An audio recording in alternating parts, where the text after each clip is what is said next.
Donald Trump says he's very angry after Vladimir Putin criticised the credibility of Ukraine's President Volodymyr Zelensky. He's very angry with Russia's Vladimir Putin for questioning the credibility of Ukraine's president. The president saying he would consider imposing secondary tariffs on Russia if he believes it were at fault for not reaching a ceasefire deal in Ukraine. Harsh reactions from the U.S. against Russian President Vladimir Putin continue to come. Vladimir Putin, who is trying to put Ukrainian leader Volodymyr Zelensky under pressure, is back on the radar of U.S. President Donald Trump. Donald Trump stated that Putin had an offer of a transitional government in Ukraine, but that he found it inappropriate.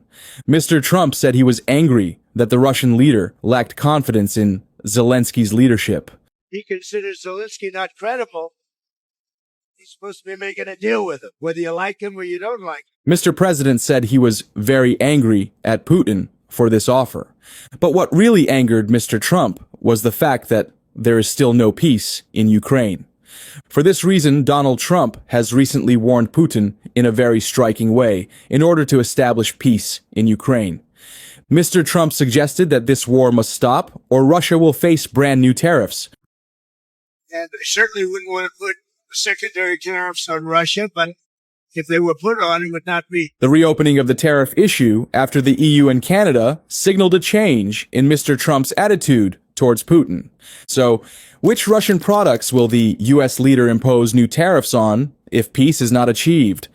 What was Russia's position on this? What is Ukraine's strategy in the face of Trump's intimidation of Putin with tariffs?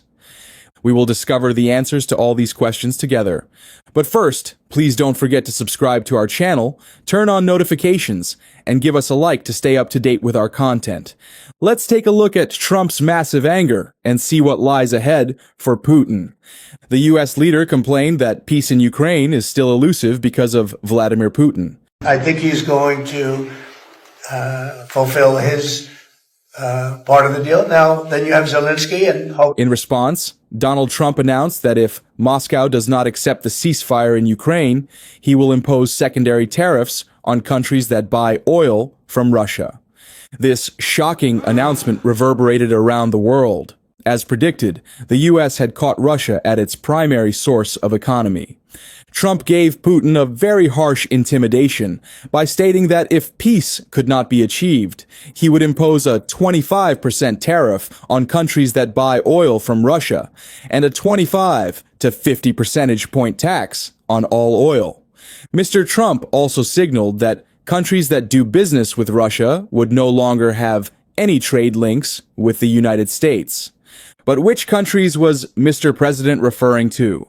In addition to China and India, Turkey and some EU countries, such as Hungary, Slovakia, and the Czech Republic, will be affected by the secondary tariffs. Compared to standard tariffs, secondary tariffs are generally more effective in isolating the target country. Trump's threat, if carried out, would force these countries to choose between Russian energy and access to the American market. Donald Trump's proposed action mirrors the approach he took to Venezuela last week. It imposed a 25% secondary tariff on imports into the United States from countries that buy Venezuelan oil. If they buy their oil from Venezuela, they have to pay a 25% tariff to do business with the United States. Now, both Russia and countries that import oil with Russia are under Trump's tariff threat. According to data from the U.S. Energy Information Administration, the U.S. has not imported Russian crude oil since April 2022. Older data shows that the U.S. has been buying inconsistent amounts of Russian oil. Oil supplies range from a high of 98.1 million barrels in 2010 to a low of 6.6 million barrels in 2014. According to the Energy and Clean Air Research Center, China and India were the two largest buyers of crude oil from Russia between December 2022 and January this year. Crude oil accounted for 73% of China's fossil fuel imports from Russia in January. If Putin does not accept Trump's peace offer, China and India will also be targeted by new U.S. tariffs. But does the Russian leader have any choice in the face of Donald Trump's latest peace proposal? Donald Trump has also left the door open for Vladimir Putin. The U.S. leader pointed out that his relations with Putin are currently good and suggested that if the Russian leader accepted peace immediately, his anger would dissipate immediately. Since oil is at stake, Putin's refusal to accept Trump's offer would probably put Russia in a very difficult position. The White House, on the other hand, is reminding Russia of the alternatives to give it a choice.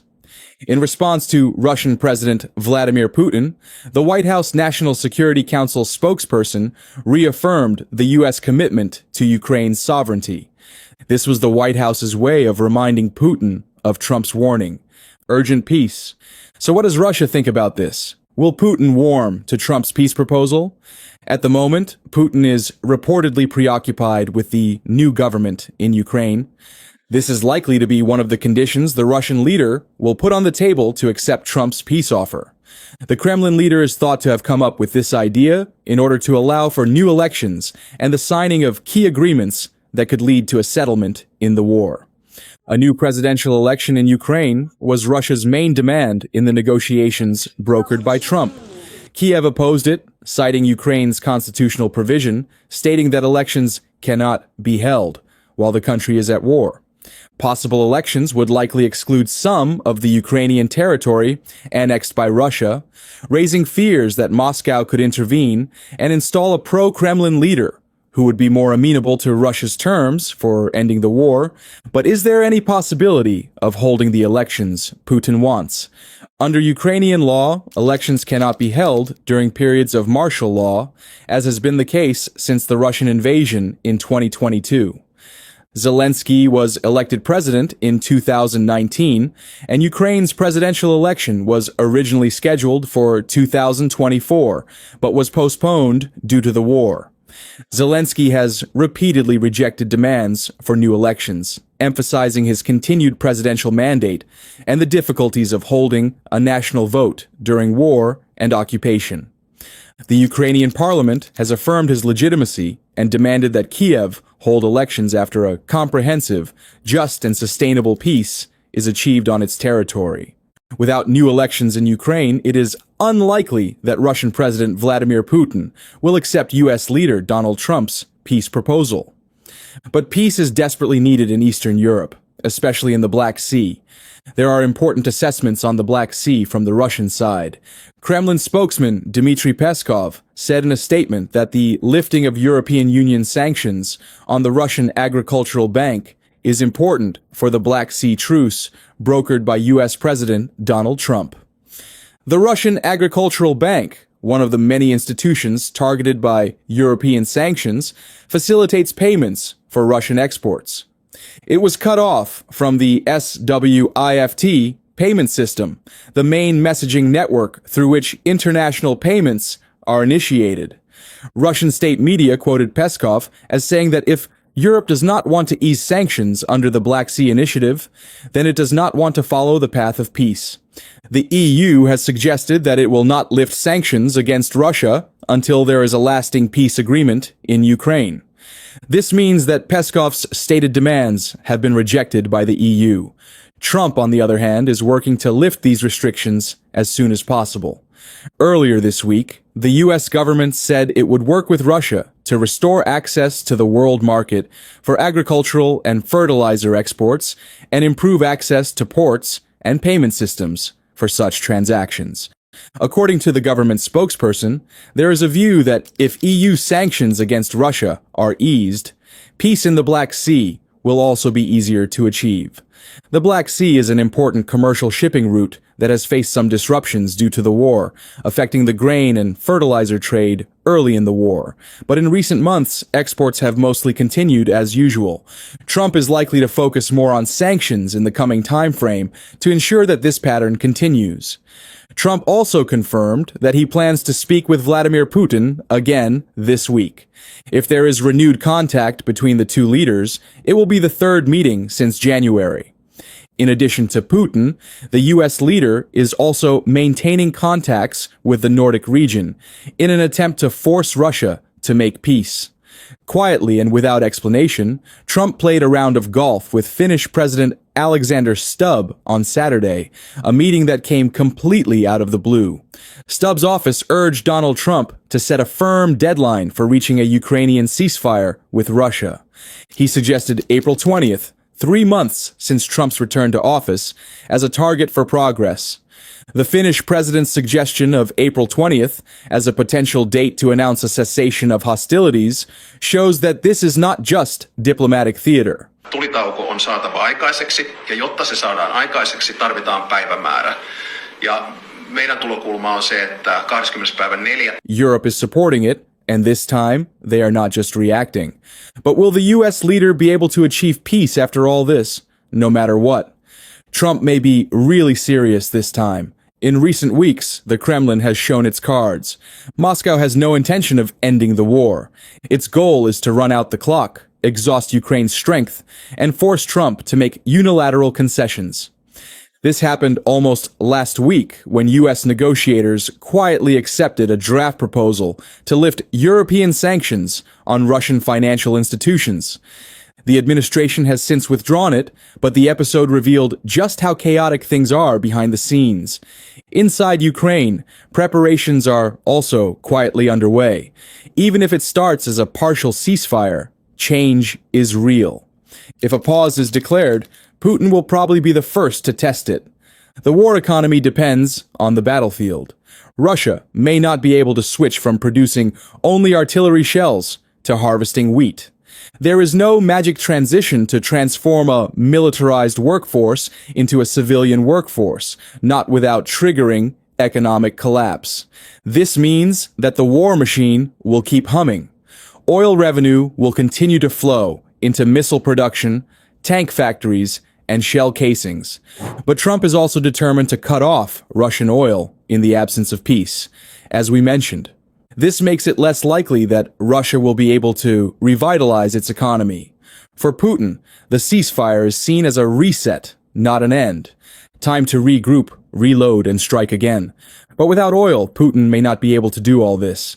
Still, Russia's dark fleet could step in to fill the gap created by U.S. leader Donald Trump's possible new tariffs. This is why the EU wing argues that even if Putin accepts Trump's offer, it should not be trusted. France, on the other hand, has a much different plan to promote peace in Ukraine. French President Emmanuel Macron has emphasized the importance of the relationship between Beijing and Moscow, saying he wants China to play a more active role in ending Russia's war on Ukraine. Emmanuel Macron also said that Chinese President Xi Jinping should contribute to building a lasting peace in Ukraine. Macron noted that China is a permanent member of the UN Security Council, which gives it great legitimacy. The French leader also spoke to journalists at a meeting in Paris organized by the Coalition of Volunteers, a coalition of Ukrainian allies in Europe. They discussed how to strengthen Kiev's position and secure future peace amid U.S. efforts to mediate a ceasefire. Finally, the focus shifted to this issue after the meeting, with Macron pushing China to take more responsibility. China is a key partner of Russia and has provided vital support to its ailing economy throughout Moscow's occupation, which has led to broad and punitive sanctions by Western powers. At the same time, as the dominant partner, China wields a significant amount of influence over the Kremlin. But is the Beijing regime willing to use this influence over Moscow to send peacekeepers to Ukraine? Experts believe that China's participation in such a mission could increase Russia's acceptance of peacekeeping forces in Ukraine. However, Beijing rejected this claim, and Chinese Foreign Ministry spokesperson Guo Jiaqin said on March 24th that the report was unfounded. There have allegedly been no discussions with EU and Chinese officials about Beijing's participation in the peacekeeping force. While the Beijing regime has denied sending troops to Ukraine, there is no clear sign of a change of intentions. Deciphering what China thinks about Donald Trump's geopolitical whirlwind is not easy, but there are ways to gain insight. For this, we can take a broader perspective on recent events. The de facto closure of the U.S. Agency for International Development, or USAID, has created gaps that China can fill. Analysts predict that China will launch new programs in many developing countries where USAID has left. In Cambodia, one of the countries most affected by USAID's withdrawal, China has announced new funding programs for various purposes, including health, nutrition, sanitation, and landmine clearance. Experts say it is not surprising that China has moved so quickly to replace the U.S. in certain projects. China has long focused on infrastructure and construction projects in other countries.